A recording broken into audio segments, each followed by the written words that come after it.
알아야 할 모든 것. 안녕하세요 시청자 여러분, 100세 시대 건강정보의 모든 것을 알려드리는 알아야 할 모든 것입니다. 쑤시고 아픈 무릎, 나이 탓일까? 혹시 계단을 오르내릴 때마다 무릎이 시큰거리거나 아침에 일어나면 손가락이 뻣뻣해서 불편하신가요? 나이가 드니 어쩔 수 없지 생각하며 참고 계시다면 오늘 방송 절대 놓치지 마십시오. 지긋지긋한 퇴행성 관절염에서 벗어나 10년은 더 젊고 활기차게 만들어줄 관절 강화 비법, 지금 바로 시작합니다. 안녕하세요. 그럼 먼저 퇴행성 관절염이 대체 무엇인지부터 쉽고 정확하게 짚고 넘어가겠습니다. 우리 관절에는 뼈와 뼈 사이에서 충격을 흡수해주는 연골이라는 완충 장치가 있습니다. 퇴행성 관절염은 바로 이 연골이 오랜 시간 사용으로 인해 닳아 없어지면서 뼈끼리 부딪혀 염증과 통증을 일으키는 질환입니다. 자동차 타이어가 오래되면 닳는 것과 같은 이치라고 생각하시면 쉽습니다. 이게 정말 남의 일이 아닙니다. 2024년 질병관리청 통계에 따르면 65세 이상 어르신 2분 중 1분, 즉 거의 50%가 퇴행성 관절염을 겪고 계십니다. 우리나라 전체 환자 수만 해도 350만 명이 넘고 4년 전보다 15%나 증가한 수치입니다. 특히 여성분들이 남성분들보다 2에서 3배나 더 많이 겪고 계시고 무릎에 가장 흔하게 발생합니다. 이렇게 많은 분들이 고통받고 계신 거죠. 그럼 그냥 나이 들면 당연히 생기는 병인가요? 많은 분들이 그렇게 생각하시지만 절대 그렇지 않습니다. 최근 의학계의 가장 중요한 흐름은 바로 예방적 관리입니다. 대한정형외과학회에서는 관절염은 진행성 질환이지만 초기 단계에서 적극적으로 개입하면 진행 속도를 50% 이상 늦출 수 있다고 강조합니다. 여기서 가장 중요한 포인트는 약물 치료보다 생활습관 개선이 바로 1차 치료법이라는 사실입니다.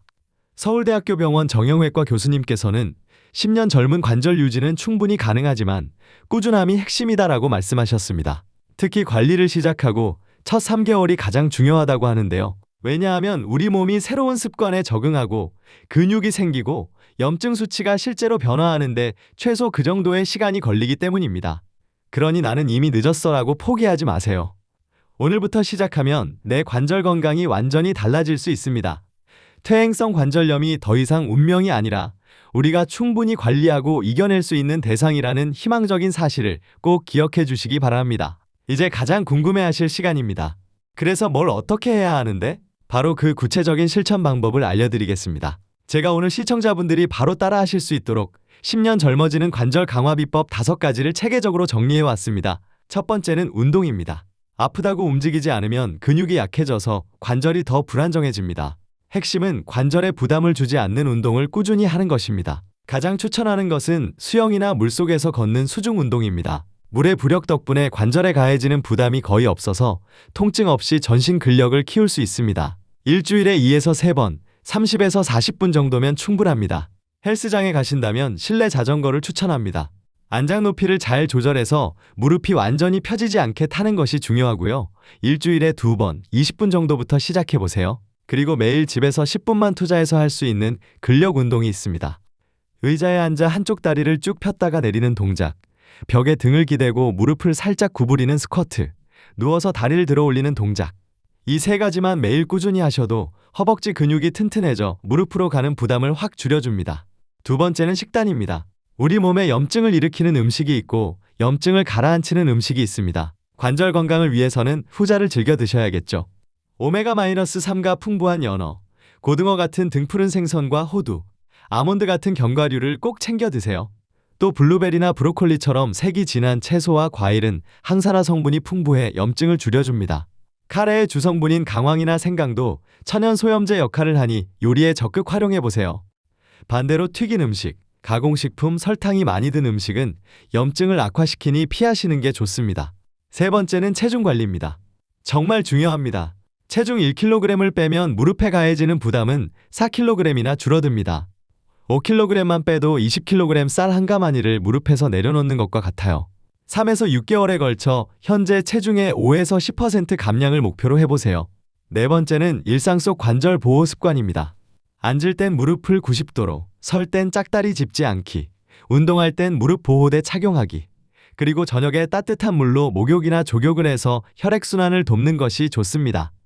마지막 5번째는 정기적인 모니터링과 전문가 상담입니다. 실제 성공 사례를 보면 58세 김오호 주부님은 무릎 통증이 심했지만 주 4회 수영과 식단 관리, 그리고 꾸준한 병원 상담을 통해 1년 만에 정상 활동이 가능해지셨습니다. 혼자서 끙끙 앓지 마시고 전문가와 함께 내 상태를 점검하며 계획을 세우는 것이 성공의 지름길입니다. 이렇게 좋은 운동과 식단 정보를 들으시면 당장 시작해야지 하고 의욕이 불타오르실 텐데요. 하지만 의욕만 앞서다 보면 오히려 관절 건강을 해칠 수 있습니다. 마지막으로 이것만은 꼭 지켜주십사 하는 주의사항과 많은 분들이 잘못 알고 계신 오해들을 바로잡아 드리겠습니다. 첫 번째 주의사항, 과도한 운동은 독입니다. 실제 62세 여성분은 관절염에 좋다는 말만 듣고 갑자기 조깅이나 에어로빅 같은 고강도 운동을 시작하셨다가 2달 만에 통증이 더 심해져서 운동을 포기하셨습니다. 기억하세요. 운동 중 약간의 불편함은 괜찮지만 찌릿한 통증은 즉시 멈추라는 신호입니다. 운동 후 통증이 2시간 이상 계속된다면 강도를 낮춰야 합니다. 두 번째, 약이나 건강식품 맹신은 금물입니다.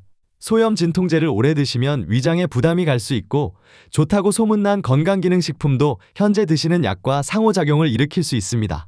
반드시 의사 약사분과 상담 후에 복용하셔야 합니다.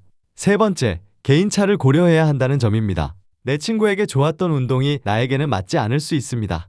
특히 당뇨나 고혈압 같은 다른 질환이 있다면 운동 계획을 세우기 전에 꼭 주치의와 상담하세요. 퇴행성 관절염에 대한 흔한 오해 3가지. 첫 번째 오해, 관절염은 완치 안 되니 그냥 참고 살아야 한다? 절대 아닙니다. 앞서 말씀드렸듯 진행을 늦추고 통증 없이 일상생활을 즐기는 것은 충분히 가능합니다. 성공적으로 관리하는 분들이 훨씬 많습니다. 두 번째 오해, 운동은 무조건 많이 땀 흘려야 좋다? 이것도 아닙니다. 관절염 운동의 핵심은 강도가 아니라 꾸준함입니다. 과도한 운동은 오히려 연골 손상을 부추깁니다. 마지막 3번째 오해, 약물 치료가 최고의 해결책이다? 아닙니다. 다시 한번 강조하지만 약은 통증을 조절하는 보조적 역할일 뿐 근본적인 해결책은 운동, 식단, 체중 관리를 통한 생활습관 개선입니다. 이것이 전 세계 의학계의 공통된 의견입니다. 혼자서 관리하기 막막하시다면 국가제도를 활용해보세요. 국민건강보험공단에서는 만성질환 관리 프로그램을 운영하기도 하고 각 지역 보건소에 문의하시면 어르신들을 위한 맞춤형 운동교실이나 건강상담을 무료 또는 저렴한 비용으로 받으실 수 있습니다. 또한 저소득층 어르신을 위한 무릎 인공관절 수술비 지원제도 등도 있으니 거주지 주민센터나 보건소에 꼭 문의해보시기 바랍니다.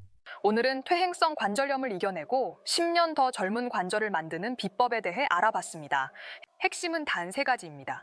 첫째, 관절염은 불치병이 아닌 관리 가능한 질환이라는 긍정적인 마음.